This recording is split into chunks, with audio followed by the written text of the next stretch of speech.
Hello and welcome to BenOMTAD, a podcast of open-minded thought and discussion about connecting with wisdom and growing in insight.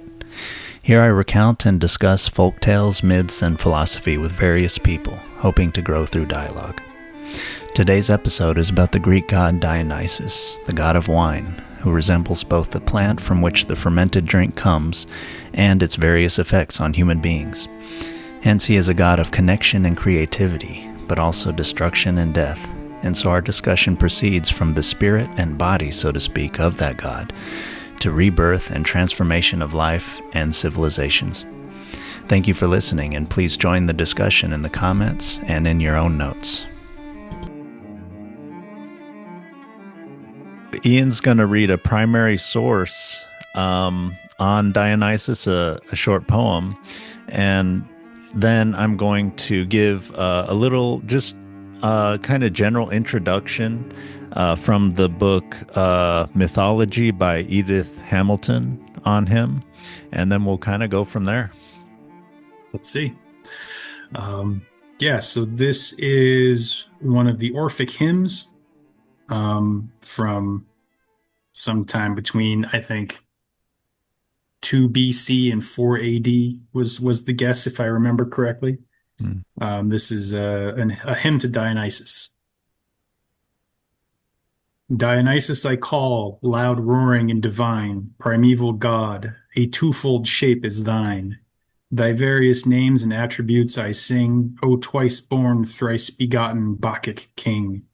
Wild, ineffable, two-formed, obscured, two-horned, with ivy crowned, howling pure, bull-faced and warlike, bearer of the vine, endowed with counsel prudent and divine, triennial, whose leaves of vines adorn, of Zeus and Persephone occultly born, immortal diamond, hear my supplicant voice, give me in blameless plenty to rejoice, and listen, gracious, to my mystic prayer, surrounded by thy choir of nurses fair.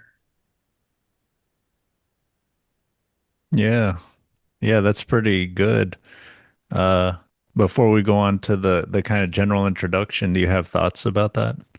I read this first time I've read it fully out loud, but I love the rhythm of it. It just rolls right off the tongue. I will say, since we are going into the general thing that you are reading, that this is based in an older version of the Dionysian myth. There's sort of two forms that I think I'll probably touch on later, but this is based on the older one where he is the son of Zeus and Persephone. Right. It's part of the Orphic tradition, which I think I will probably also touch on later, I hope, if I manage to get through all of my notes. But it's sort of a different branch. And in fact, it even kind of touches on that. It says he's twofold shaped, twice born, two formed. Sort of they keep talking about him as sort of these two versions of himself, and born 3 times, which I think also gets explained in his story. But yeah, so just bring some of that energy into the room before we get going, as out of honor and respect for the person whose story we're telling, or the divinity whose story we're trying to bring together here. Yeah. I like that respect and maybe calling forth his spirit a little bit. Yeah. So yeah, this is just a general introduction from Mythology by Edith Hamilton. So Dionysus, she categorizes him as one of the 2 earth gods, sort of newer than the other one, Demeter or Ceres, sort of like Cereal, the goddess of grain. And he was the only properly considered god that whose parents were not both divine. So his father was Zeus, and his mother was Princess Semele. And she was, Zeus had many lovers and earthly lovers, and she was unfortunate in that she extracted from him a promise, and he swore on the underworld's river Styx that he would grant her this promise. And then he was dismayed when she told him what it was, what her request was, because it was that he should show his true form to her in all its glory, because he knew that that would kill her. So he did it, and it killed her and burned her up. And he took the nearly born child from her and hid it in his side, away from his jealous wife Hera, of course. Um, and then once it was born, Hermes it, spirited young Dionysus away to this beautiful valley that no earthling, no mortal, I should say, has seen before, and he was cared for by nymphs of that place, Nisus. So once he grew to adulthood, he wandered far to strange places. I sort of think of it like he wandered all over the earth, all over the known world to the Greeks. And he was preaching his way, getting men to cultivate the vine and to into his mysteries. And he didn't encounter a problem until he kind of came back to his home kind of area, Thebes. And he was seen by a pirate ship, and they kind of looked on his lovely form, and they decided to kidnap him. When they took him on board, he was not phased. They tried to bind him, but they could not. And only the helmsman, the person who was steering the ship, understood that he was a god and they should not be messing with him. And he said they should let him go. But everyone else, including the captain, just mocked him, laughed at him, and so they rushed him, and they decided to set sail. And the wind filled the sails, but the ship would not move. And then terrible miracles started happening. Fruiting vines grew all over the ship, and then Dionysus turned into a lion, and he sent all the sailors uh, off the ship, and they became dolphins, except for the helmsman, whom he had compassion for having recognized him. Um, yes, so then he keeps kind of traveling. He goes through Thrace, and the king there, Lycurgus, opposed the new worship that Dionysus was preaching. And Dionysus at first ran away from him. He retreated. He even took refuge from him in the depths of the sea. But later he came back, and he overpowered Lycurgus, and he punished him. But he didn't kill him. He imprisoned him within a rocky cave. However, the other gods were not so clement. Zeus struck Lycurgus blind, and he died soon after that. So Dionysus keeps wandering. He comes upon a princess of Crete, Ariadne, who was abandoned by Theseus, whom she had saved the life of. And she was like on an island, and he rescued her. He loved her, and in the end, he took a crown that he had given her, ivy crown, and placed it among the stars.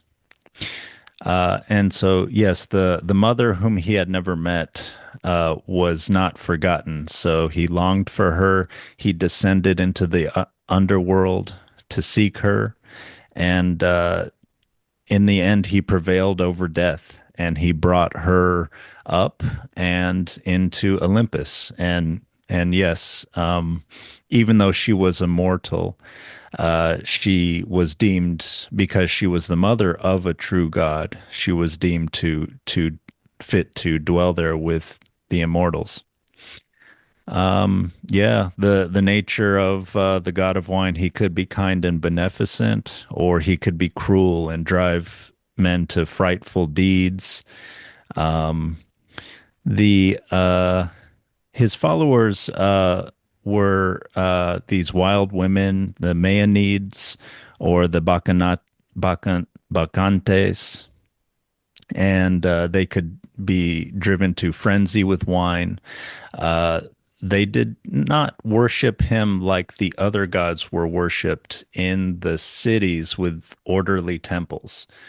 He was worshipped in nature, and the Maenids carried sticks tipped with pine cones.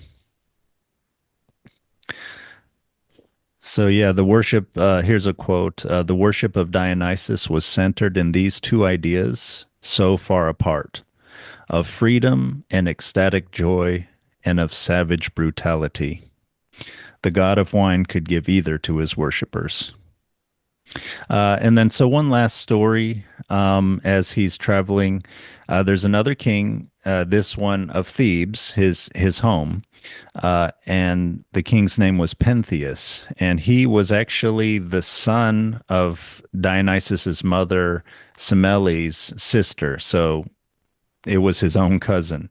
But again, there's this theme of somebody somebody ruling, not recognizing Dionysus as a god, and he ordered his guards to seize and imprison the visitors, Dionysus and his followers who had come ecstatic, visiting his city. But of course, like in these stories, he is warned by the blind seer, the blind prophet Tiresias, the man you reject is a new god, and he identified him and everything. But of course, the king did not listen, and he also saw that Tiresias was tricked out like the wild women, wreath of ivy on his white hair, shoulders covered with fawn skin, and he had the pine tipped stick in his hand. So he ordered him out of his sight. Dionysus was led in before him by the band of his soldiers, who had actually been ashamed and had told the god that they were under orders and not acting of their own free will. And they told the king also that the prisoners, the followers of Dionysus, who they had imprisoned, had actually escaped, and the bonds could not hold them either. And then, of course, in this telling, at least, Pentheus is rough, is mocking of uh, of Dionysus, and Dionysus is calm, and he says he is divine, and he says, "You cannot keep me in prison. God will set me free." And Pentheus says something like, "I cannot see him here," and Dionysus says, "He is here. You just can't see him because your vision is not pure." He tried to Dionysus tried to persuade Pentheus. The persuasion didn't work. And then eventually Dionysus showed himself in his terrible aspect. And so when Dionysus escaped, Pentheus went to pursue him in the hills, and Dionysus made his followers all mad, including some of the women of the city that had followed Dionysus's Maenids, uh, including Pentheus's own mother.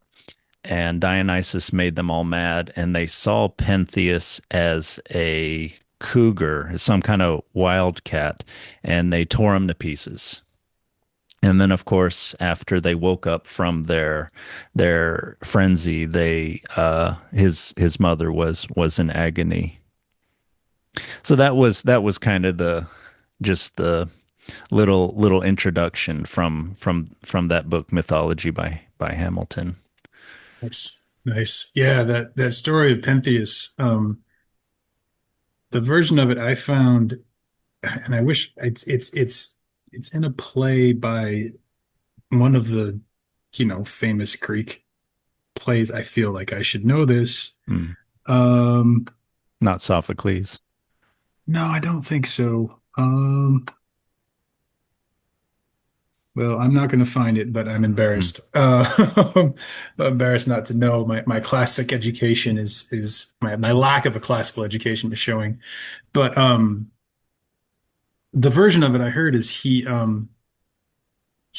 manages to convince Pentheus to to sort of come with him, but Pentheus wants to go up and sort of spy on the women doing the ecstatic thing. And Dionysus brings him out of the city dressed as a woman and brings him up, but the women, the Bacchantes or the Maenids, are they either see him or they suss him out or something, and they realize he's no good, and then they see him as a lion and they kill him and they tear him apart, like you're saying.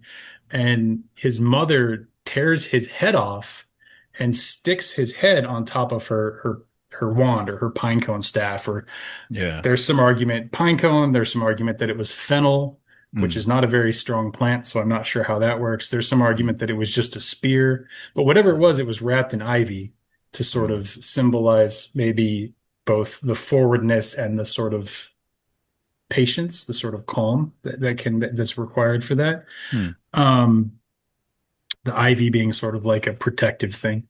But she takes his head and sticks it on a spear and brings it back into town and shows her father, so Pentheus's grandfather, look what I found. Look, I killed this lion, aren't I brave? Look, I've got his head right here. And in that moment, she like the madness fades and she realizes it's her son, and it's grief and tragedy all around. Classic Greek tragedy. Sounds like a Um, terrific story. I mean, man, that really yeah. takes it up a notch. Yeah. I want to go back and read some more of these some of these Greek plays because they sound I know the stories because I've heard them summarized like in that book, but I've never actually gone and read. I think maybe in high school we had read Lysistrata, or maybe that was college I read it. I remember reading Lysistrata at some point, which is a funny play, but is not very it's not a tragedy, it's a comedy. Hmm. Um Yeah, and I don't know. You touched on like a lot of the stories that I had found as well in my research, um, in sort of trying to prepare for this. Shout out to my friend William for all of the links. I greatly appreciate that. Um, but I kind of want to take it back for a minute, if I could, to kind of an earlier version of Dionysus, that I had briefly touched on, and I think it is really interesting to hold the idea of everything that you just said, the sort of the Semele and Zeus and Dionysus being um, nurtured in Zeus's body. I had heard it was his thigh. This book says it's his belly. Whatever it is, it's somewhere central. Hmm. The idea of like Zeus with the pregnant bulge on his thigh is weird as hell, but um, that's what it is. So he, so holding all of that against this other version and seeing the sort of the ways they mirror each other has been really fascinating to me, and I hope I can do it justice. Hmm. It's a little scattered. That's maybe not the easiest thing for me to put together, but I'm gonna try. Hmm. Um, so the version that I have comes from the Mycenaean era, which I think is basically prior to, and I'm going to be referring to my notes a lot here. The Mycenaean era, which I think is prior to the Hellenic era. I think it was sort of like Copper Bronze Age Greece was the Mycenaeans, and then Iron Age into the modern era was maybe the Hellenic Greeks. I'm not entirely sure about that, but there's definitely a spread there, and we're talking about the earlier end of the spectrum. Hmm. Um, And so let's see what my notes are. Um, so in this myth, he's also known as Zagreus, um, which apparently there's a video game called Hades that involves somebody named Zagreus and Hades and Dionysus and all the other gods and things. So I don't know what that's about, but it's very interesting that his name still shows up in modern pop culture, you know. Hmm. So what we have from the Mycenaean era is a list of sacrifices that were made to the gods. And so we have a list of the gods' names, but we don't have any other information. We don't have any real stories about them. We just know that Dionysus's name shows up on this list, and that Hades' name doesn't. Oh, So that's there's funny. so there's no on this Mycenaean list. There's no real like god of the underworld in the sense that if Dionysus is the god of wine, then there's nobody to fill the role of the god of the underworld. Hmm. However, one of the papers my friend sent me is by this scholar, Nicola Miredu. I'm probably butchering that, and my apologies to her. But she sort of pieces together this Mycenaean list of gods, and later the it's called the Derveni Papyrus, which is where we get a lot of these Orphic myths, the hymn that I read at the beginning, and a lot of other things. That whole kind of tradition is mostly just spoken about in other sources, but we did find this one sort of cache of sort of direct papyrus, I suppose.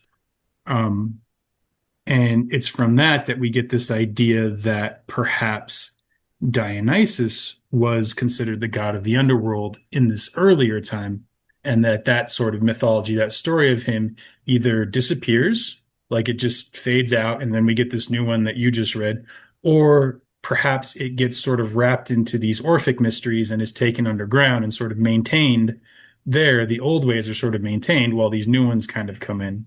Hmm. So obviously, I'm not a historian. I don't know the specifics, but that's what it's been suggesting to me. Hmm. Um, and she sort of thinks that at that point when the Hellenic civilization started to develop, the sort of later civilization started to develop, that what was originally Dionysus sort of splits into this Bacchus figure that you're talking about and Hades. Again, you've got this as in that poem that I read, sort of double natured element of the god.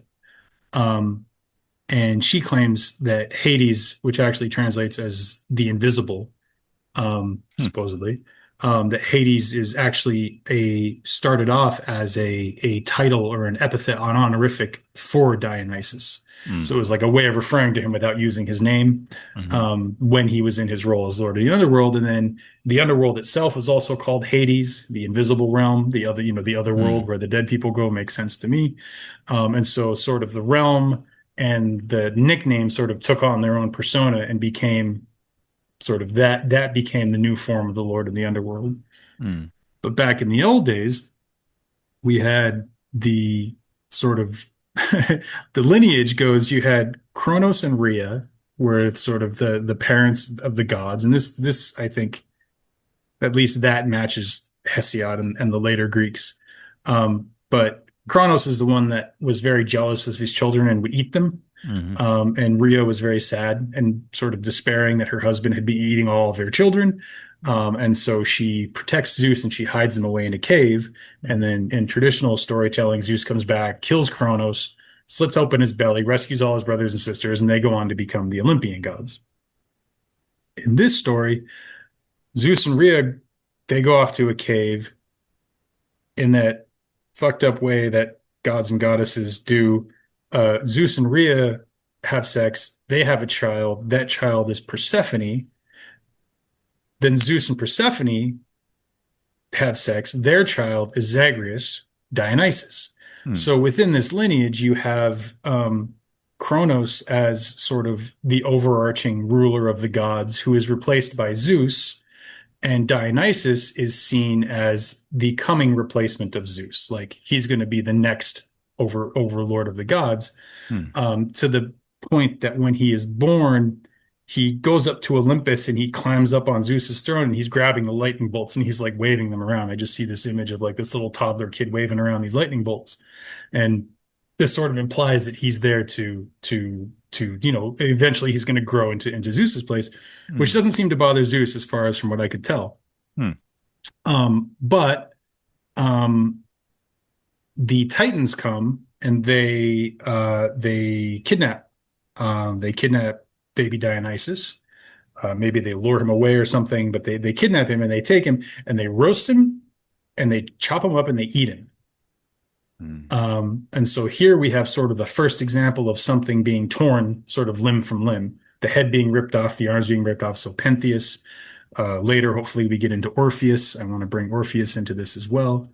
But you have in this original Dionysus, he's torn apart and eaten by the Titans, who are symbolic of the wild forces of nature that were ruling the world before the gods even got there. So I think maybe Kronos and Rhea were considered Titans. I'm not sure. They were sort of the I think parents so, yeah. of all the gods. But so this would be sort of just the wild forces.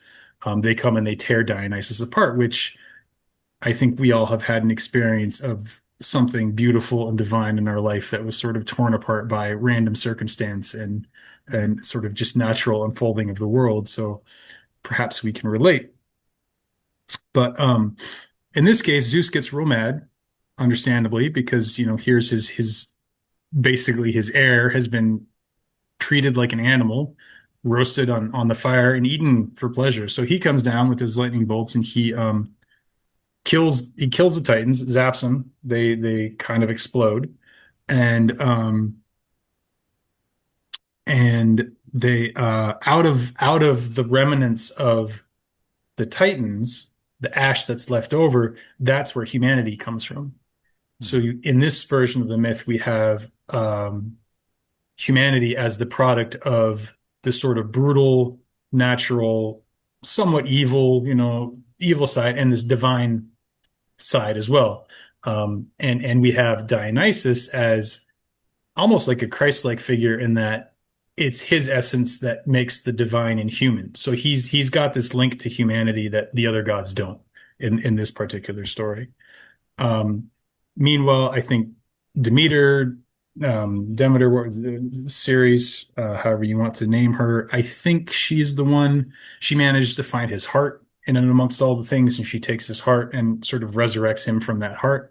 So he comes back. Perhaps that's the third birth. I'm not sure if that's the reference there, but he comes back again, and at that point, I think we don't really know. Or at least I couldn't find anything. But in this paper by this scholar, Nicola Moretu, she then links to these bits of gold that were left over. Trying to see if I can find more details of my notes here, but I don't think I have them. These golden leaves that were left over the mouths and the chests of some burial chambers, mounds in a Greek colony in what's now Ukraine. So sort of a satellite thing, but the the leaves had a text written on them that was instructions on what to do when you die. Um, and so let's see if it says. So these are, they believe, part of the Orphic rites. So again, we have a link to Orpheus and Dionysus. Sort of the Orphic rites is carrying this old myth of Dionysus. And these leaves would tell the people that when they when they die and they're going down into Hades, into the underworld, there will be a spring on the right side, and standing by the spring is a white cypress. And most of the souls that go to the underworld will go to that spring to refresh themselves because the dead are very thirsty. And so they just kind of run and they get water as soon as they can find it.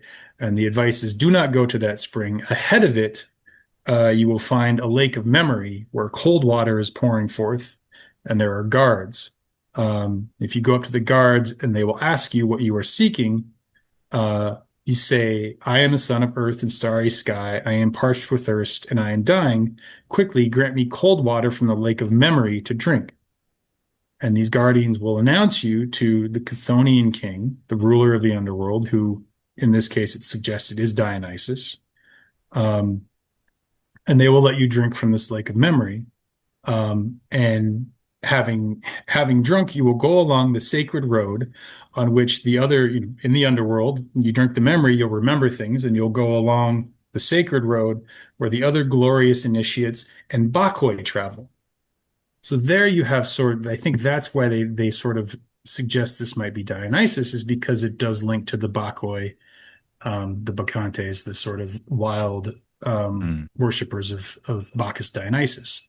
mm, Um, so it's very interesting to me that you have this whole other side myth.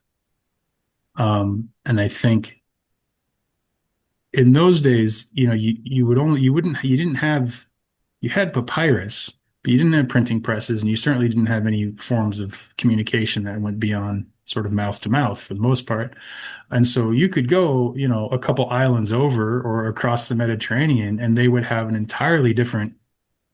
grown an entirely different culture around the sort of basic forms of the divinities. And so I don't know if this was a parallel thing or, like I said, an older thing, but it is fascinating to me that we have these sort of two versions of Dionysus, to the point that the Orphic hymn even references him as double-natured. Um, and if he is both Lord of the Underworld and later comes back via Semele in the story that you told and has to go to the underworld and negotiate for his mother's freedom. It's this um like journey of himself to petition himself as Hades to let his new mother go. Um I love the symbolism. I just can't, it doesn't paint a rational picture, but it's still, you see these patterns echo through it. And I really like that. mm. So I don't know, I'll stop there if you have anything to say.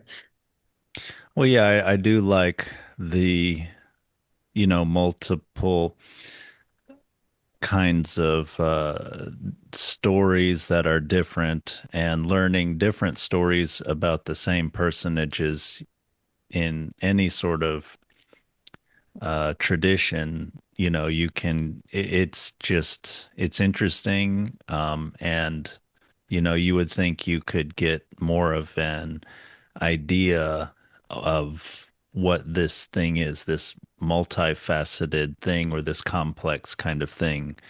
Um, and that there's something good about this kind of thinking, this analysis, this taking in of different facets, different faces of something for contemplation and for, yeah, creativity, which can lead to, I think, renewal in a single artist's mind for works that they might write or make, or in a culture. So yeah, I like all that. I guess Let's go ahead. I guess one thing, I mean, that keeps coming up simply is the association of Dionysus with death in various ways. And of course, there is the simple association with physical death, of lack of inhibition among human beings, and violence. There is in a more complex and subtle way, maybe something about the polity, um, the civilization itself, and trying to prevent death, violent death, or things like that. Civilization and society itself is a way that human beings have been able to survive more than other animals by our complex grouping. And of course, you know, scientists will talk about how we're an ultra social species because we can get together with a number far greater than Dunbar's number of whatever it is, 150 or so. We, you know, we can feel a part of the same group uh, more than just the number of people that we know face to face, that we groom, that we touch, and everything. Can get we can get together with people we're only connected to by myths and images and language and things like that. And very soon after meeting those people, we're ready to fight and die with them and trust them and everything. So, yeah, so that was just thinking of that association. It's a seemingly complex association of Dionysus and death. Hmm. Yeah, yeah. I really like it's funny I don't think you were referencing it directly with Dionysus, but you were talking about the facets and the sort of renewal that can bring about. And I think one of the patterns I see through this sort of dual Dionysian myth is um, if you have a civilization that has grown up out of the wilderness in the way you're talking about, this sort of human civilization.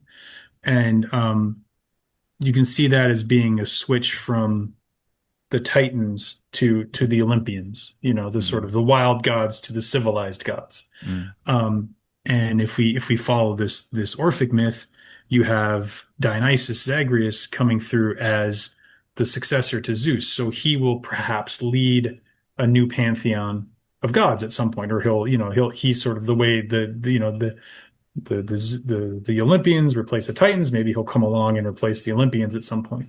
mm, And in the meantime, he's kind of down in the underworld because he's forgotten. Usually, the underworld is places where things are forgotten or they're waiting. Um, um, and then you have him reborn from Semele later, and the version that I read has Hera sort of hounding him repeatedly. So Hermes takes him off, like you said, and has him raised by the nymphs. But I think Hera comes and drives them mad, and then Hermes takes him and brings him to this older couple, and Hera comes and um, one of them she drives them both mad, and one of them like runs off into the woods, and the other one dives off a cliff.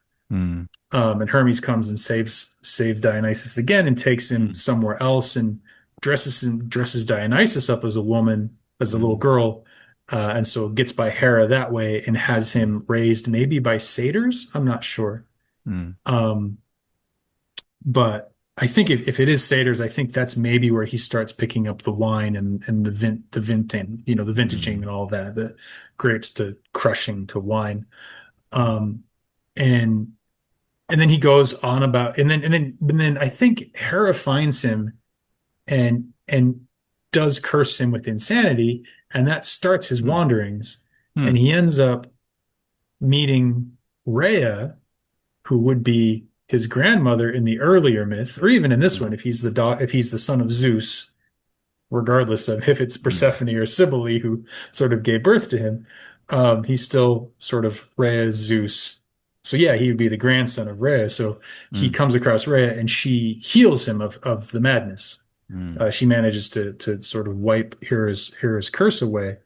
And at that point, Dionysus starts wandering. So there's this sense of him being unwelcomed where he is. There's some sense of Zeus or Hera or something of the Olympiad gods keeping him at bay in one way or another. And then mm, and he comes back and he's got followers and he's doing this thing mm, um, um, and he and yet like with Pentheus he's not welcome with Lycurgus he's not welcome, he's not seen, he's not recognized.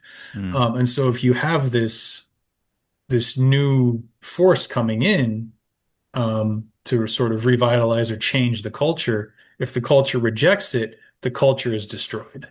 mm, And I think that's what we see with these rulers being torn limb from limb. Had they recognized the new god, if they had recognized this force that was coming in, perhaps they would have been reborn. But so it did not happen. Mm. Um, yeah, so it's just the sense of, did the Greeks bring in did they welcome in a rebirth? I mean, I think this gets into the Nietzschean, which I also don't understand very much, but I've read a little bit. The birth of tragedy. Why were the Greeks so focused on tragedy?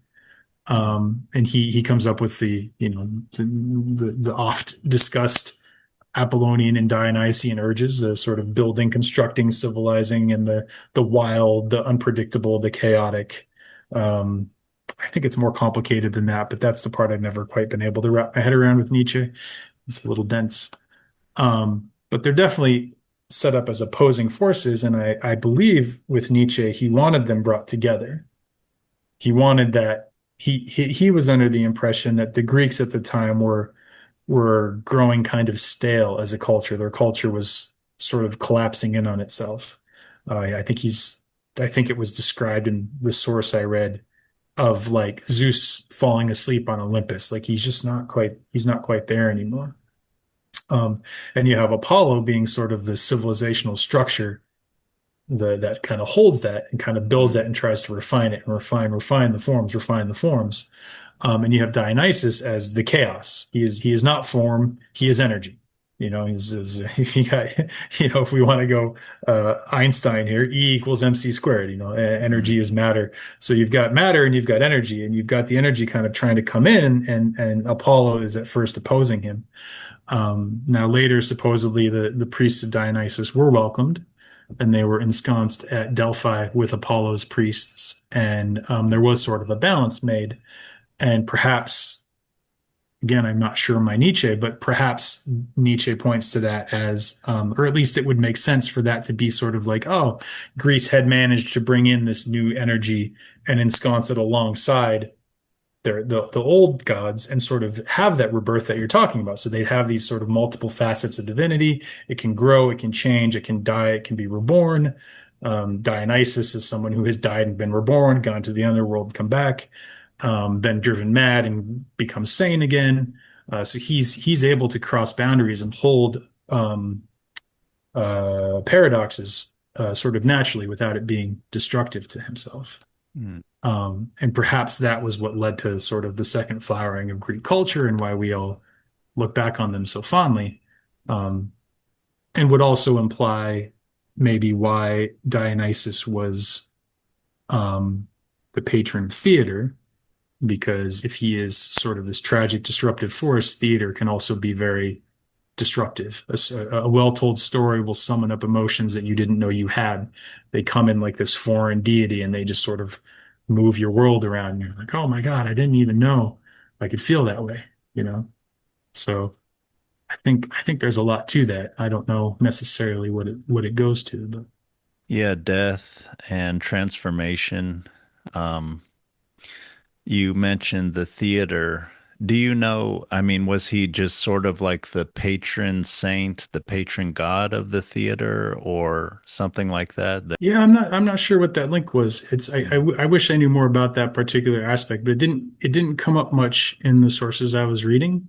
I Mm. just know that that's something along with wine and along with, other things Mm. that we've talked about, sort of the madness and the wildness, the creativity and the uncivilized, the natural, um, that he's also associated with theater, but I don't know. To me, it doesn't make sense. I would think maybe like a trickster Mercury maybe would be Mm. somebody that I would think more of as theatrical, just in that he's always playing tricks on people, his Mm. disguises, like you're Mm. not really sure what's going on. But the place of theater in Greek culture is definitely more powerful than I think I understand. I Yeah. think it was transformative for them in a Yeah. certain way. And I'm not, I've been to a lot of musicals. They're great, but I don't feel transformed coming out of, Yeah.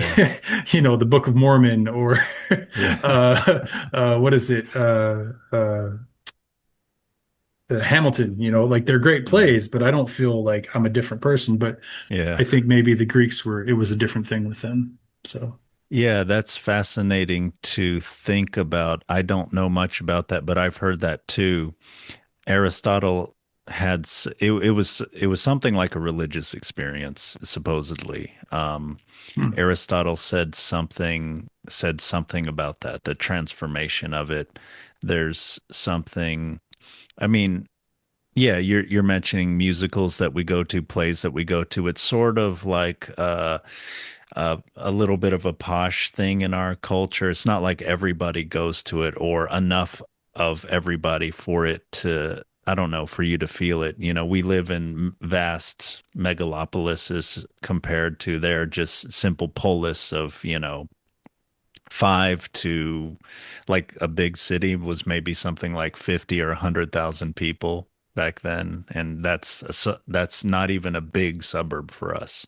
And so I don't know, just even imagining almost everybody in your city coming together and experiencing one thing is kind of powerful, even to just think about, Like, I mean, whatever it was, it could be a sporting event, but for almost everybody to be there and you could see everybody that and experiencing the same thing, that in itself. And then of course, if it's something that is deeply meaningful to you, like the you may believe in those gods and you've been raised up in that, this story by heart, and then to see really good actors enacting it, I think there's something. Yeah, I can see there being some kind of transformation about it. It's not an ironic thing. It's not a commentary kind of thing. I mean, you know what I mean by not a commentary directly. I mean, obviously, it can help you reflect. For a reflective person, it can help you reflect on who you as an individual and you as a polis are. And you know, but yeah, I can. It would be interesting to kind of be able to understand that a little bit more. Um, that Yeah. transformation. Well, I like the sort of picture you paint of the world that, potentially this would have been happening in, where it's sort of everybody coming together and having this combined, shared emotional cathartic journey, I perhaps, was or thinking of that tragic word. Yeah, I journey, didn't say that. Yeah. Um, and I was thinking, nowadays sporting events or concerts, people kind of have a similar strong emotional journey through. Um, but I can see, again, especially if we hold up this sort of Nietzschean Apollo versus Dionysus, in this case, I can see the theater maybe being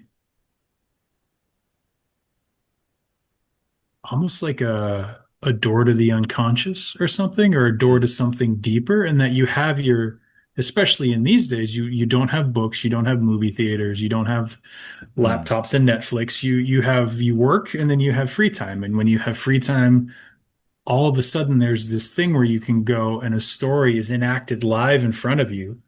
And I think the Greek plays had a chorus that was like a stand-in for the audience, so it would even sort Yeah, of something like that. echo back what the audience was thinking or likely Yeah. saying or something. Again, not Yeah. my area of expertise, but I know there was some link between the chorus and the audience. There was some sort of like the chorus was a representation of the audience in the play or something like that. And so to go there and sort of have this thing brought to life in front of you and have yourself represented in that way would almost kind of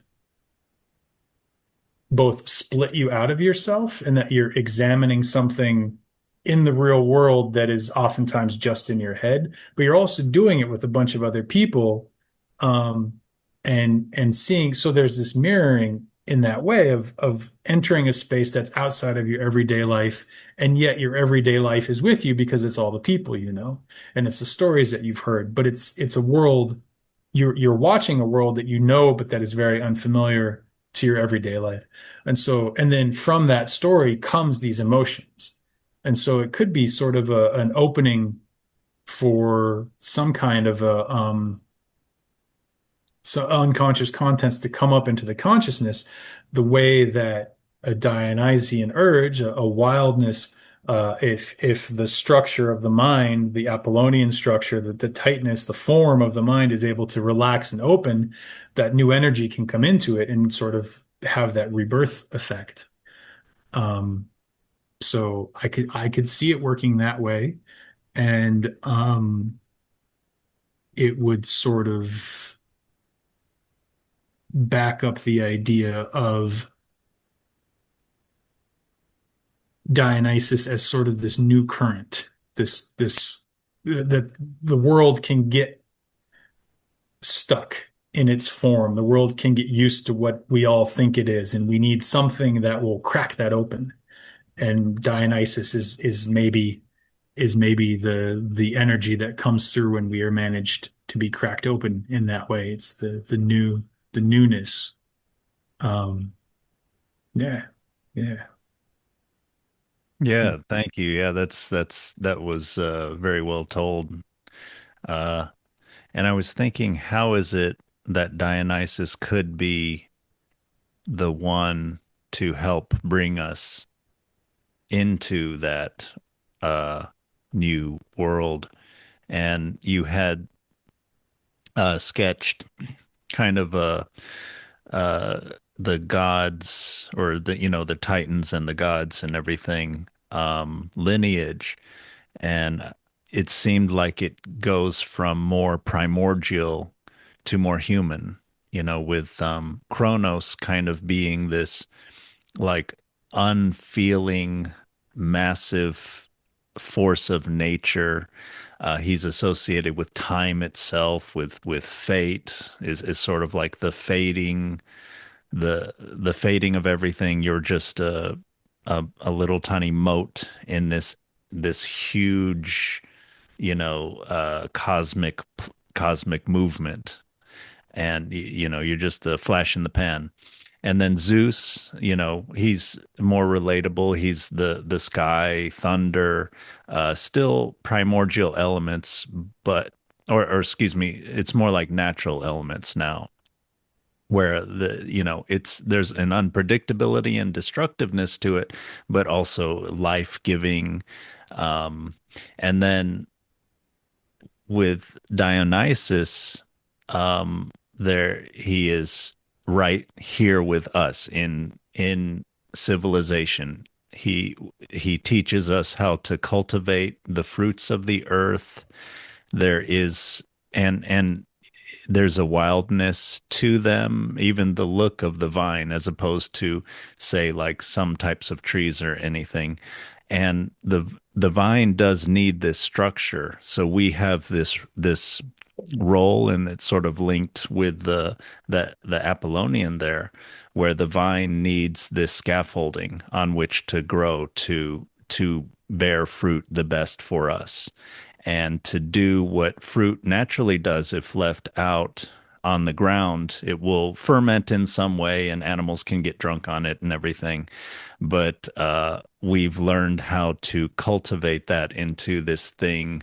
Again, here's the Apollonian of beauty, where wine lovers and sommeliers or whatever can talk about all the different forces, and the wind, or the amount of sunlight and the amount of rain and the climate and all that stuff, and the type of soil or whatever, to make this certain kinds of wine or everything. Anyway, it's just this sort of, from the basics of civilization, of cultivation of this plant, to this high sort of culture kind of thing. Yeah. Yeah, I respond? Yeah, I yeah, don't yeah. want to cut you off. There's a lot in that. That's so good. Like one, I see like you're drawing the line from Kronos to Zeus, and yeah, Zeus has the storms and the thunder and stuff, but in Kronos, like Kronos is the storm, he is the thunder, he is destruction, he is natural, he is wild, he is time, he is just, and with Zeus, you have the human relationship to Zeus becomes like, oh, you can pray to Zeus, you can propitiate Zeus. Zeus is an intercessor between the wild nature and and humanity, almost a Mm, protector figure in this sense. mm, And it's a sort of roundabout way of trying to control nature, of trying to form a civilization. And mm, you have the Olympians that help God, the Olympic pantheon that kind of help form Greece. Um, and I love that Dionysus is he's like you said, he's worshipped in nature, not in the city. yeah. He's sort of this form of wildness and madness, and yet not destructive, but not evil, not made wrong, not made like not cast out. So he's trying to come in. He's this wildness that's trying to come back into civilization. And that link that you made of the structure, the what's the word that the vines grow on? The trellis and the vines, being sort of a mixture of the Apollonian structure, the civilizational structure, and the wilderness sort of winding through it, and the two of them together forming the grapes. That's great. I mean, that would be the ideal blending of the two forces right there. Um, so that's all awesome. And then I wanted to say something about the grapes that I've been thinking about. You described it like the grapes fall, sometimes they ferment, sometimes the animals can get drunk on them. At some point, somebody figured that out and they're like, oh, if we can contain this, if we can get some sort of structure around the process, maybe we can take advantage of this as well.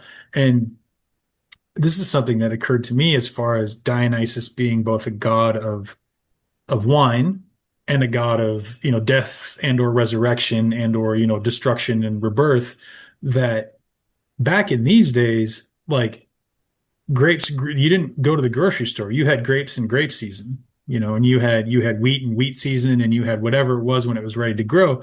And if you wanted to eat grapes or wheat or something when it was out of season, you couldn't order them from, New Zealand or whatever, hot houses in Mexico. Like you were kind of out of luck.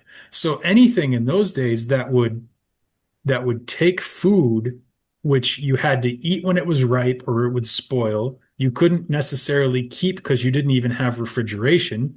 Maybe you could like, I don't know, stick it in a river or something to cool it, but it definitely wouldn't last over a long period. It would still, everything would dissolve. So it was just this constant struggle of finding food. And here you have grapes, which are, sweet. They're forms of nutrition. They grow certain times of the year.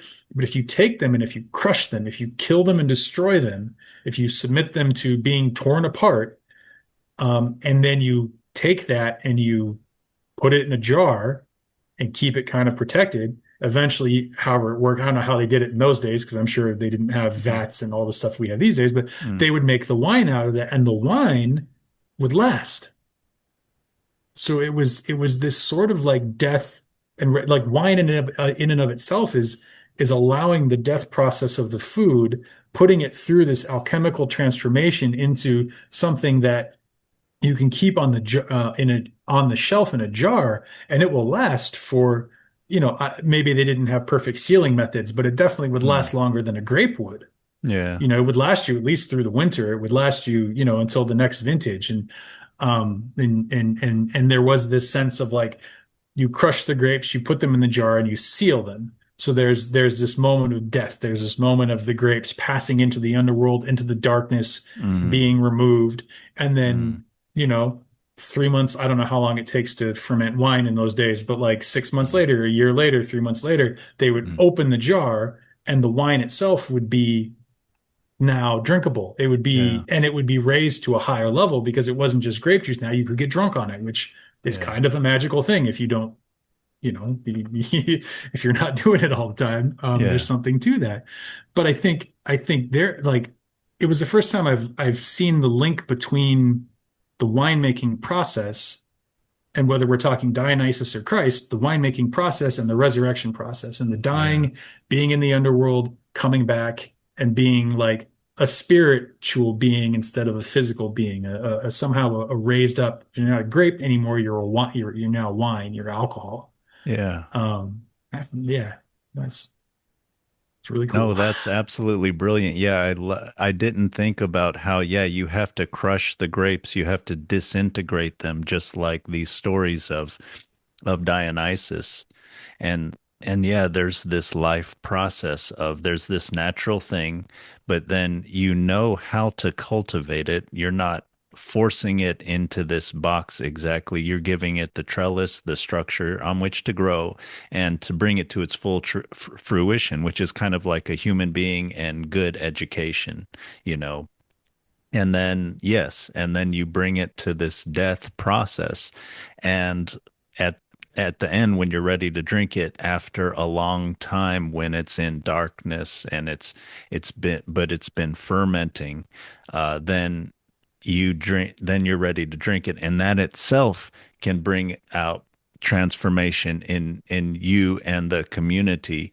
You guys have a party. Of course, many writers have and of course, it brings them to destruction too, sometimes after decades of alcoholism. But there is this, many writers talk about this transformation from alcohol. You can talk about psychedelics and other types of, um, what do cognitive scientists call it? It's disruptive processes. Anyway, it's supposedly with human beings and even with AIs, you have to disrupt their logic in some way for them to be creative.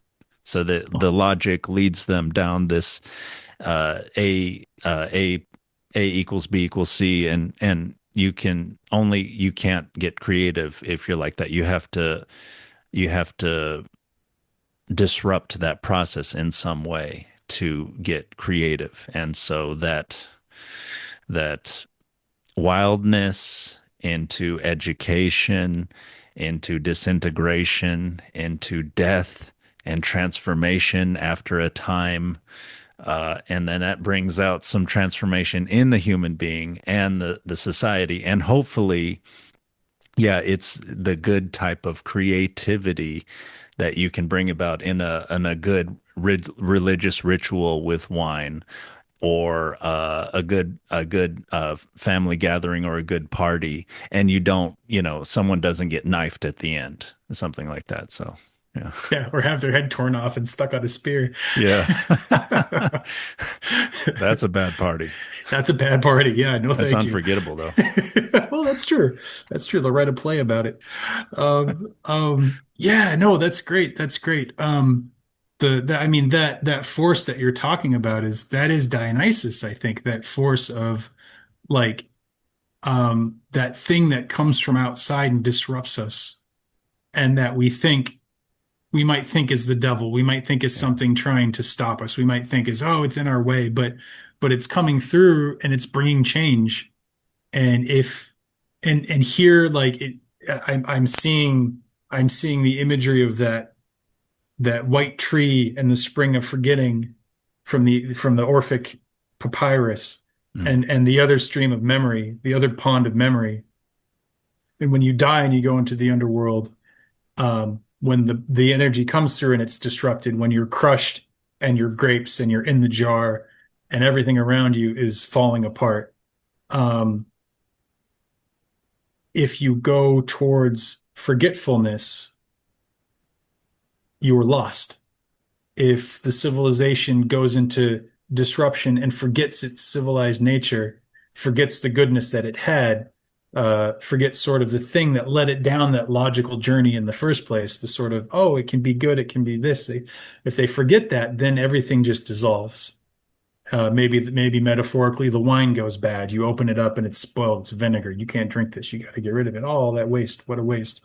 Whereas if you go down and you drink from the pool of memory and you remember what you had originally, you remember yeah, that structure that gave birth, that needed to be destroyed, but you remember that structure is possible, and you're able to kind of, butterfly, caterpillars, when they go into the cocoon, they turn entirely into soup. There is no structure left inside that cocoon, and out of that soup, it rebuilds itself into a butterfly. oh geez, wow, You know, and we can do the same thing if, when we are in the underworld, we drink from memory and not forgetfulness.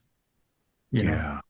Yeah, I yeah. really, really like that myth. That is from the Orphic kind of tradition, this sort of the prophet or Orpheus of the prophet of Dionysus, and he had his own worshippers or his own cult, and they kind of this is from their tradition, I or think it's so. Yeah, yeah. There were, so there's sort of, it gets complicated because one, like I would need a week of proper research to mm, spell all this out. And, I haven't done that. mm, So caveat up front. mm, But the thing to keep in mind is you have the figure of Orpheus and the myths around him, which I'll run through real quickly in a minute. But then you also have the actual practices of the Orphic tradition and the stories that they tell. So those are kind of separate in that you have the myths of Orpheus. He was a member of the Argonauts with Jason in search of the Golden Fleece. mm. He when the Argonauts came upon the sirens, he just played his music loud enough that they couldn't hear, and his music was beautiful enough that they passed right by the sirens. So, Wow, interesting. so there you have a little bit of like, beauty and skill overcoming addiction or whatever you want the sirens to be, overcoming sort of that pull Mm, seduction. wow. But then but then later and so he's described as a priest of, and again, this is spotty research on my part, but this Mm, is the best I can put my pieces together. mm. He's described as a priest or a follower of Dionysus. Um, and so he's a musician. I can imagine there's plenty of stories and plenty of experience. We were just talking about concerts earlier of musicians creating, the listomania back in the Franz Liszt of the Oh, composer. He would drive the Beatles, people screaming. Like there's definitely a Dionysian undercurrent in many forms of music, regardless of rock and roll or classical or, Orpheus with the harp, maybe, who knows? There's this stream of music being a wild making thing, an yeah, introduction of these foreign elements. We get stuck in this logical ego, this ABC, like you were saying, the ego, and we need something to come in and disrupt that. Music can do that, theater can do that, alcohol can do that. Many of these things can be disruptive in a growing kind of a way. yeah. Um, so you have Orpheus being this sort of musician doing that, and he's well known, and he maybe at this point has started a mystery school, I would assume, if we're going to sort of place the mystery school within the arc of his own mythology, it would probably be somewhere in here. But at some point he meets Eurydice, who he falls madly in love with. And she's beautiful, she's wonderful. They're well matched and they're going to be married. And the one version of the story I was able to find, she on the wedding day, she gets attacked by a satyr, little goat guys, Mm. who tries to rape her because they were all about raping people in Greece. I don't understand. I need somebody to explain that to me because it's pretty crazy how much how much everybody was raping everybody else. Like it was just sort of like, stealing somebody's wallet or something. But he tries to have his way with her, and she escapes, but she falls into a pit of vipers and is bit on the heel by, I think, by one of the vipers, and she dies. So she is attacked and she dies tragically on their wedding day. Orpheus is overtaken with grief, is singing these songs of grief. The gods are weeping, the nymphs are weeping, everybody is just torn apart by the grief. And then somebody comes to them and suggests, hey, why don't you go to the underworld and rescue her?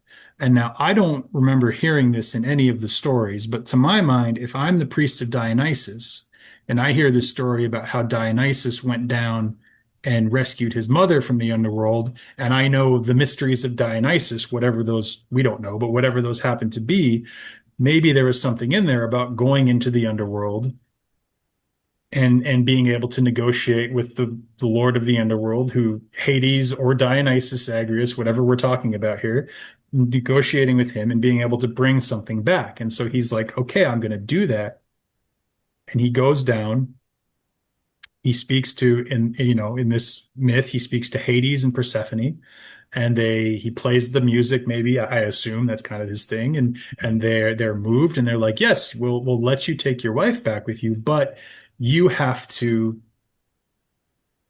She has to follow you out of the underworld, and you cannot turn around and look at her until you are both back in the above ground. And so he does it, and he hears her behind him, but he's uncertain. Maybe they're playing a trick on me. Maybe it's somebody else. I don't know. All these worries running through his head the whole time.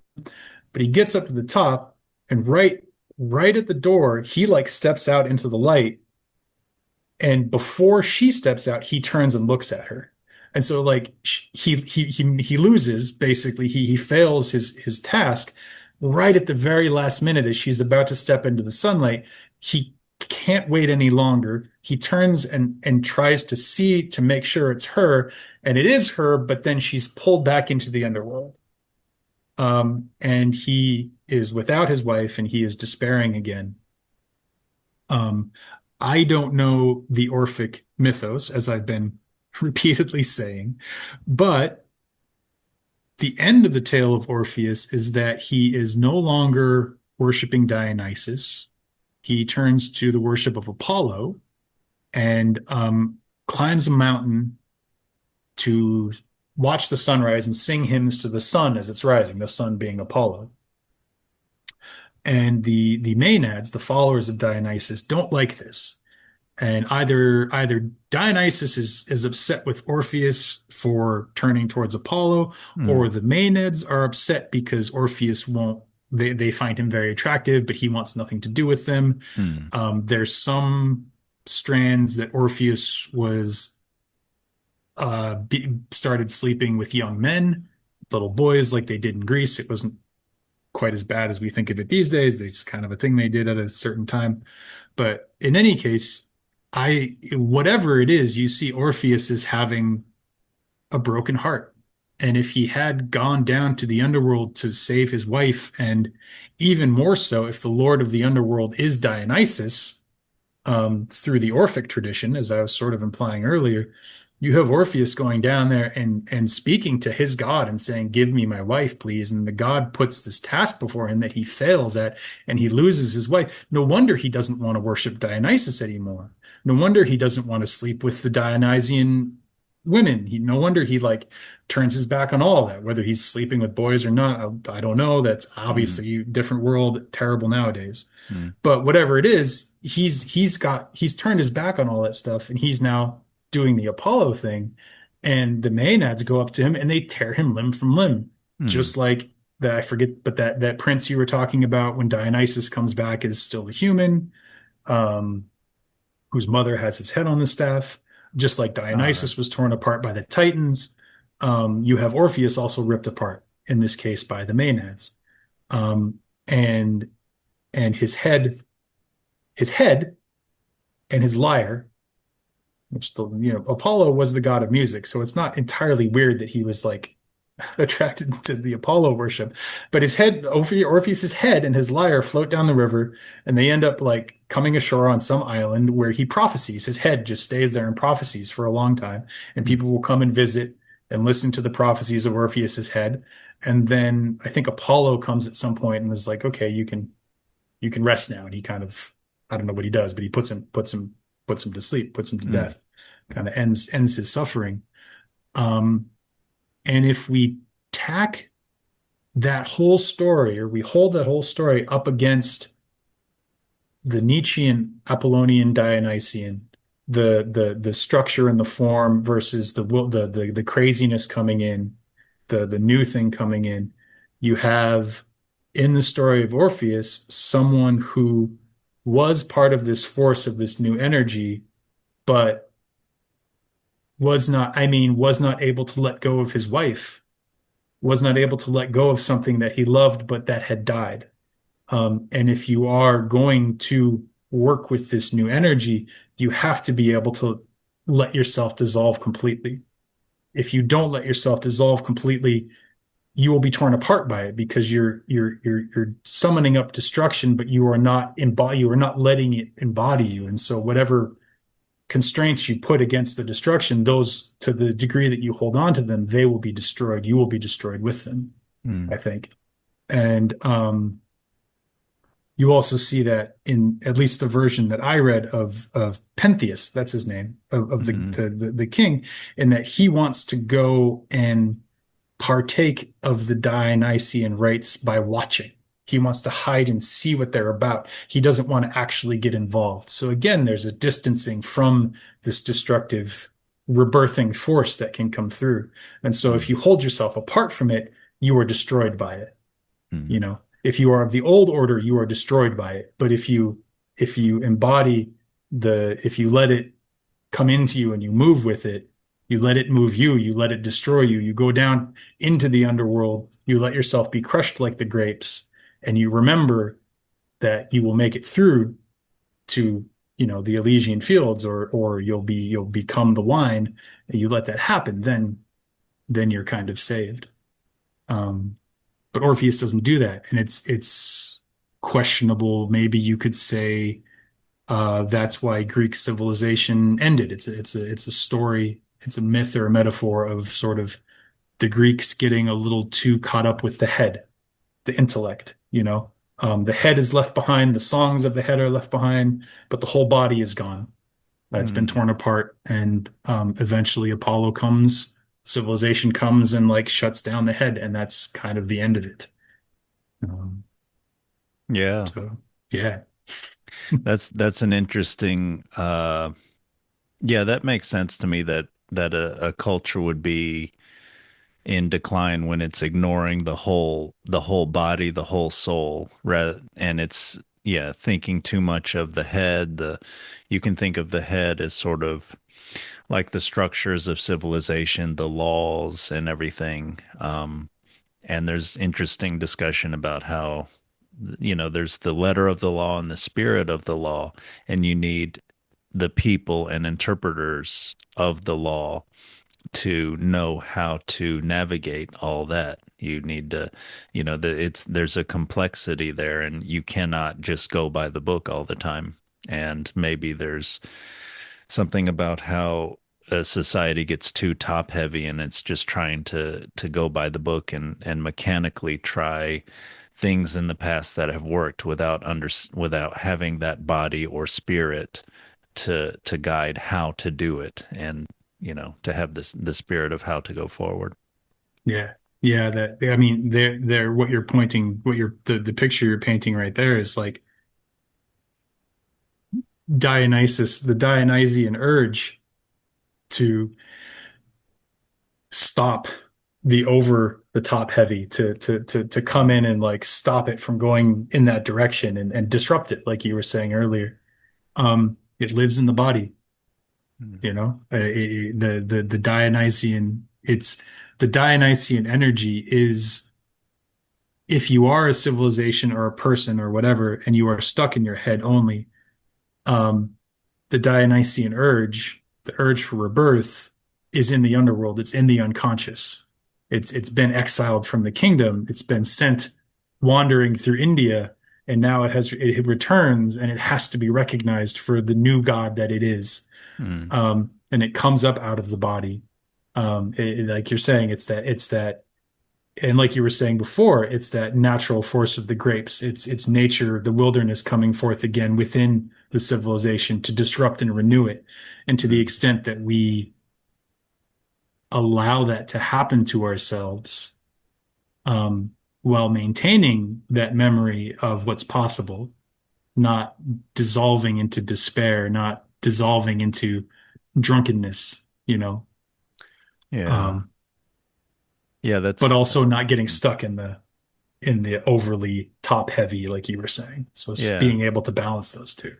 Yeah, I think that yeah, we keep pointing to a balance, in your mind. This is of course very related to meditation.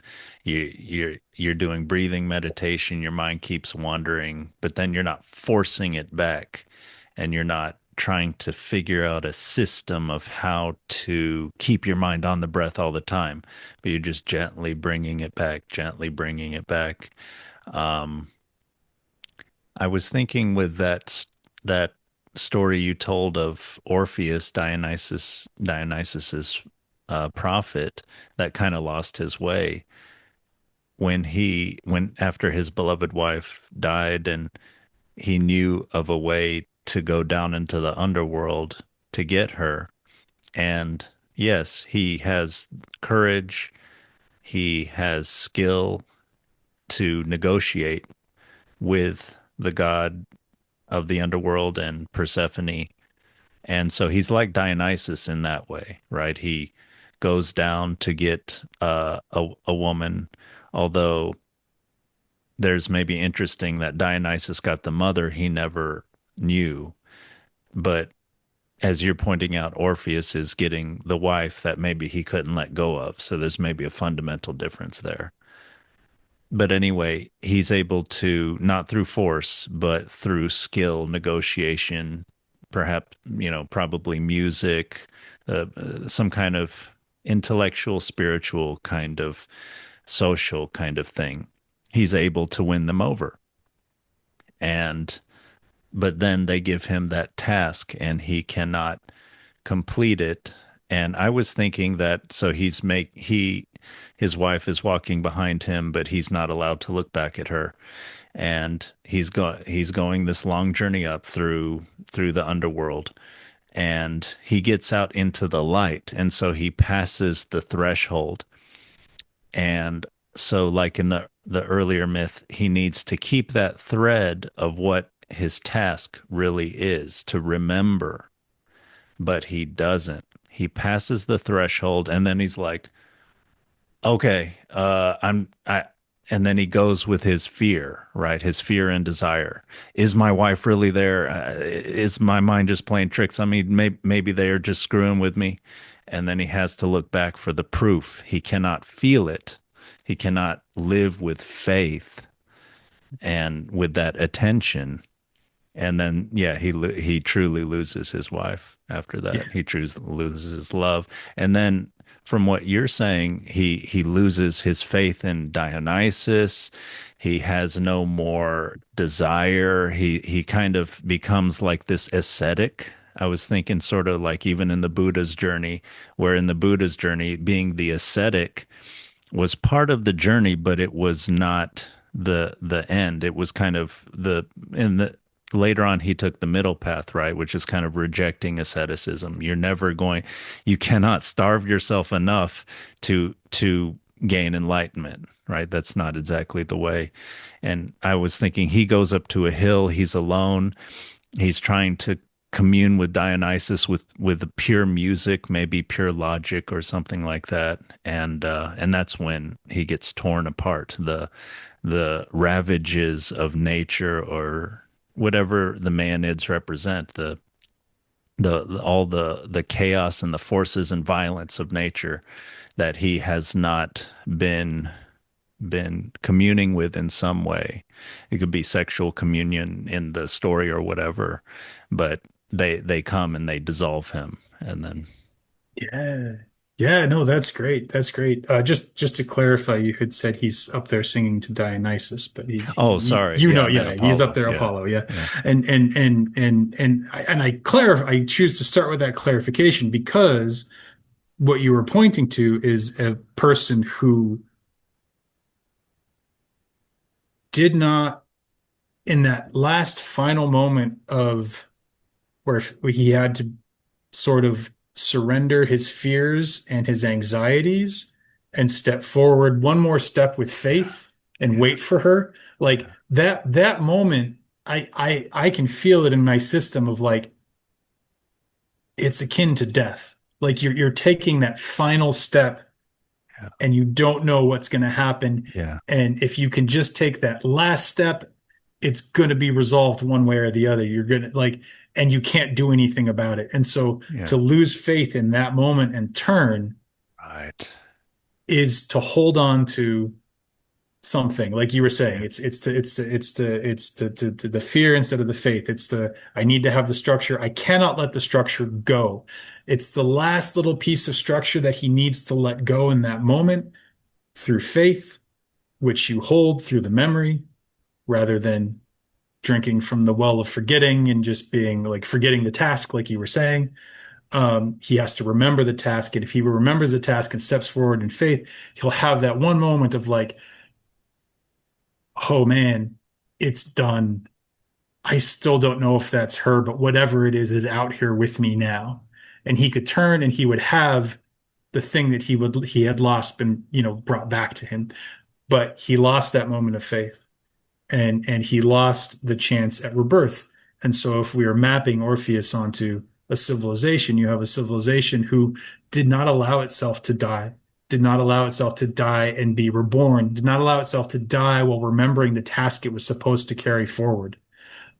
And I think that's something we need to remember in the world today. There's a lot of our civilizations that are our societies that are crumbling, the structures are crumbling. And if we forget who we are, when they crumble, we will crumble with them. Or if we hold on to the old ways, we'll be this ascetic bard singing on a mountaintop, trying to avoid the wildness that's trying to be born into the world, and the Yeah. wildness will tear us apart because our head is the only thing that we're paying attention to. We're not in our body. We're not letting this life force move us. We're not letting the new world be born through us. We are stuck in the old ways, and we will be torn apart with them if we don't let go, if we don't have faith, if we don't remember the task that we were instructed with from the beginning and carry that forward through the changes, through the disruption that Dionysus brings. If we don't carry it forward, then we we're lost. But if we carry it forward every step of the way and have faith that even as it's dying, something new will be reborn, then we get the nice future, you know. Yeah, I, that's a kind of a prophetic warning. Um, and that seems like we should take heed of that to go forward, to not look back too much, but carry forward the good things still in the soil, in our body, in our soul. yeah, yeah. Have faith in Dionysus. Yeah. And then yeah, and that is kind of I thought you're saying that Orpheus's journey with his wife out of the underworld is like a death, and you have to kind of, yeah, going into any type of transformation or death, which is the ultimate kind of transformation for us that we're afraid of, and that we probably make a lot of mistakes because of that fear as a civilization or as a person. If you can, yeah, let go and have faith that this is the natural process. And I think the invoking of nature brings Dionysus back into the picture, back into the story, whereas Orpheus had pushed him away. Um, yeah, leads to that transformation and that new birth. Yeah, certainly did not have all of this in mind when I first read these, but I knew there was a thread there to follow. Um, and yeah, I mean, I think we can, I was mapping it a minute ago onto civilizations, whether it's the Greeks or whether it's our current culture, the meaning crisis, whatever it is, the meaning crisis, we're too much in our head. We need to let that life force come back up and generate a new meaning. Mm, We have to let the old meaning die while holding on to the faith that meaning is possible mm, and that the spirit of meaning is not encapsulated by the old ways, that the old ways can die and we can still have something new on the other side that we can sort of place our faith in. But I also think that this is sort of our challenges humans like every day, to not be stuck in, well, I already know how this is going to turn out. yeah. I don't need to try. I mean, me right now, just to kind of map this onto something personal, like I'm doing my newsletter. I'm struggling to get my writing and my sort of guidance work out into the world so I can work with people. Um, and like this is something I've been thinking about doing. It's a dream I've been following for 5 or 6 years, if not longer. I mean, it's a little hard to say where it starts at, but this latest iteration of it, like I was planning this newsletter for years before I finally started it, and man, like so when COVID hit, my wife and I were running a guest house business. We had a big home we were renting, and we had people come and stay in different rooms, and they'd come and they'd stay. And so we had like 3 or 4 listings on Airbnb, and we were doing well enough to pay a ridiculous rent for the house, and still that was our whole income. Lovely life. Um, COVID hit and the whole thing died. I was terrified. I had the closest thing to a nervous breakdown I think I've had in my life. I was also trying to quit smoking at the time because smoking in COVID, I thought maybe not the best thing to be doing. This is early COVID. We didn't know what the fuck, but it was a lung thing. And I was like, I need to quit smoking anyway. This is a good, I can use this fear to make something healthy happen for me. Mm. But so, nicotine withdrawal and life falling apart and everything, it was a death and rebirth moment for me. And I could very easily have given up. I could have said, no, it has to be this house, turn back like, you know, Orpheus does, tried to make it be what it had been before. I could have completely given up. I could have said, screw it. One of the options was to move with my wife's family in Florida or maybe with my family in California, which we were down to do, and everybody was very supportive if we had to. But I was like, no, I want to try and make something work here, where I built a life, where we've built a life, we have friends, we have community, we love it here, we don't want to leave. So there's this, like, my whole life had fallen apart, but I wanted to have faith that that it would resurrect itself. And I started working food delivery. Or I had been doing that already, but I started doing that full time, and it was enough to get us into the place we're living now. And I struggled along with that for a long time, and then was enough to get by, but wasn't enough to make anything really grow. So it felt very much like a stuck structure. I couldn't move. The food delivery money, I don't know, they changed the algorithm, they changed how much they pay us. Whatever it was, I stopped making as much money as I was making. It wasn't supporting us. My car died. The battery in my car died. So again, it was like a second death cycle.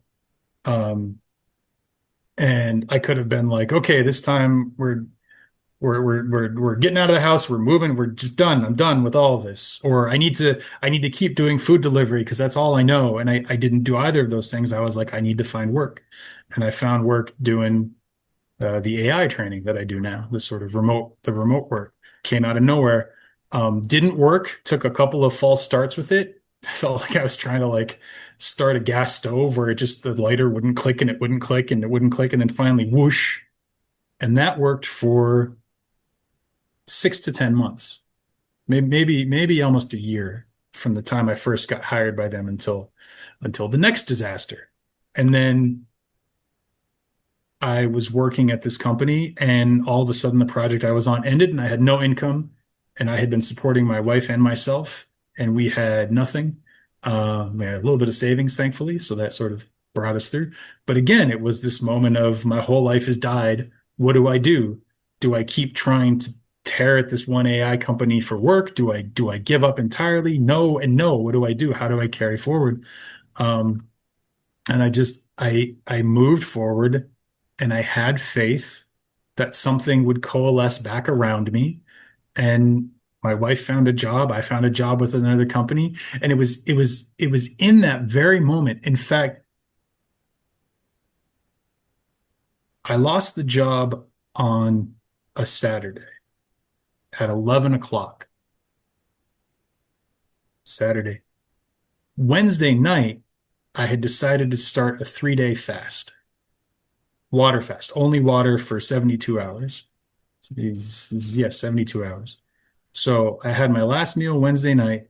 Thursday, drank water, took it easy. I had to work, so I was still working, but it's all computer work. So I just lay on the couch and do the computer work. Thursday goes by, I do pretty well. Friday goes by, I do really well. Saturday comes through. I might have my days off, but whatever. For the sake of the story, I'm just going to go with this structure. Saturday comes through. In the morning, I have this really transformative experience in therapy. I've been working with this guy, and something really kind of clicked in that moment. And I'm ready. Like the whole point of the fast, I forgot to say this part from the beginning. The whole point of the fast was like I had felt stuck with this newsletter. I had been planning it like the whole time I was doing the food delivery. I was driving around, go to McDonald's. I'd wait at McDonald's. I'd have this idea. I should write this thing. I'd Yeah. type it down on my notes on my phone, but it never actually became anything. It was always just like notes on my phone, notes on my phone, notes on my phone. And I was finally like, I need to take a step. I need to like bring my energy together to do this. And so that was the intention of the fast was to sort of trim myself down and kind of just dedicate myself to making an effort in this way. Mm. And and and so I have this pretty great experience in therapy. I'm feeling like this is great. This is the last day of the fast. I'm going to eat dinner tonight at 9 o'clock. It'll have been 72 hours from Wednesday night, whatever days those were. Um, I'm ready to go. I get off from therapy and I'm like, okay, I'm going to get into work for the next few hours, make some more money, get some work done, and then I'll have dinner tonight. As soon as I sign into work, I find out that the project is done unexpectedly, out of nowhere. We had thought it was going to expand.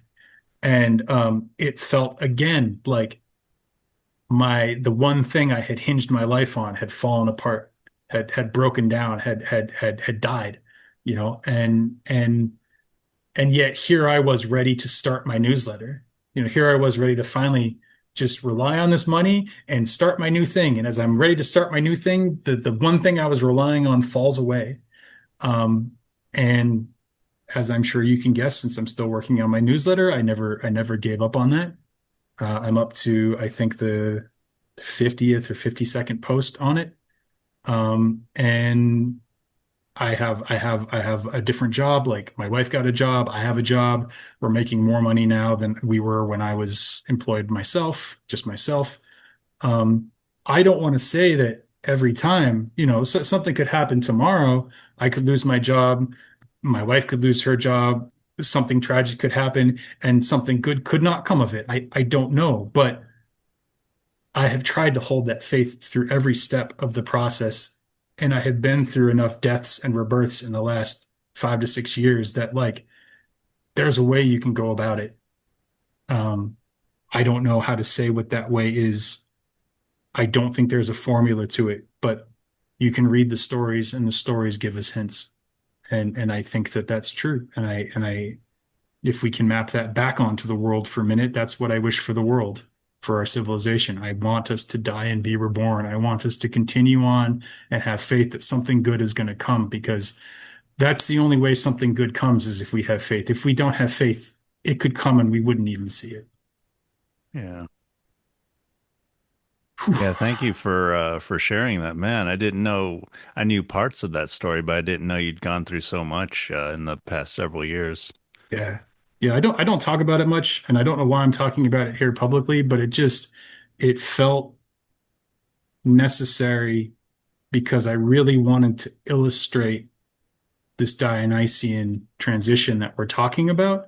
And if stories from my life are the thing that my subconscious provides to me, it says, hey, here's this whole structure about what's going on for you. I'm like, okay, I'm telling however many people are going to watch this throughout the future of YouTube, as long as this channel's up, or, the podcast network, like everybody knows this about me now. I don't know what's going to come of this, but I have faith and I'm not going to retract it. I'm going to step forward all the way every time, step after step, and trust that whatever that new energy is that's coming up in me, that it's going to lead to something good. Because if I don't, there's a line in the Gospel of Thomas: if you bring forth what is within you, what is within you will save you. If you do not bring forth what is within you, what is within you will destroy you. Mhm. Yeah, And I that's think great. that's exactly what we're talking about. I had not put that together till this moment, but I think that's exactly the Dionysian current that we are calling up into the world through this podcast in this moment. Yeah, yeah, that's great. And I like how, yeah, it seems like this Dionysian spirit and story, you're using it to structure and to kind of reflect on things that have happened in your life, and it's kind of like true faith is supposed to be, giving you strength. Yeah. Yeah. I mean, it's something that I went through somewhat blindly, but now I can derive meaning from it. Now, and through the use of these old stories, I'm able to tell it to myself in kind of a new way. So it's like stories are resurrected in my life because I took the time to read them, and they are showing my life, showing me meaning that was sort of hidden in my life that I didn't necessarily see without their help. But it's the same universal patterns. Yeah. Yeah, and I think that's kind of what I am, what we are trying to do with this podcast, with our various tales, Grimm's brothers and everything, trying to kind of bring forth. It's not merely entertainment. It's yeah, we're trying to kind of bring forth this energy and kind of get it into people's heads, and then they can live it in their lives, and then share these stories. And some of them will be storytellers themselves and share it anew, and then things grow and the stories change somewhat and grow and then merge with others. And that's a little bit like Dionysus's origins himself, right? And from there's this obscurity, there's this mixing, there's the different facets, different faces, and yeah, out of that creativity, new life is born. Yeah, yeah, I'm seeing everything you're describing. I'm seeing the grapes on the trellis that you were talking about earlier, that sort of the wild growth structured to provide, better nourishment. Um, yeah, yeah, it's great. Yeah, that's terrific. Yeah. Yeah, I won't go too much into my own story, but as you were talking, I was also reflecting on my life, and there is a general parallel there of kind of even going back to high school, having understood this creative urge in me through that movie that we made in high school, Right. uh, and then starting to write when I was in college, um, and kind of seeing that I really kind of needed that, and then I just forgot it. I just abandoned it, and I can't tell you why. It's kind of like something of just, the mind loses focus if you don't give it the structure, you don't, the artist way, you don't do your morning pages writing or something like that. Mhm. And that's a little like the stories we've read where there's a transition, and then there's a forgetting for me. And then for me there was a long period of, and I'm still a little bit in it, the being in the underworld, being having forgotten, being lost, remembering in an intellectual way things about me from that made themselves manifest in the past, but there being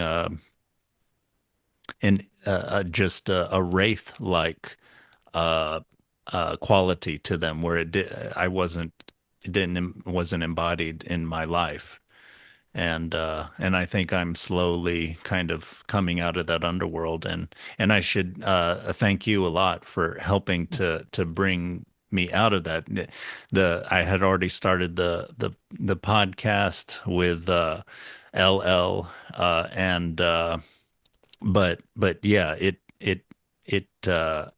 I had always wanted to have other guests and everything, and you're helping to bring new life into this, and a different face of it, um, and that's helping to inspire more kind of gumption, spirit, and and energy that I want to bring forward, and to make it into sort of what seemed like the right intention for this in the first place. So, That's awesome. I'm glad to hear that. I'm happy to have been a, contributing positive factor. I have found these conversations very enlivening myself.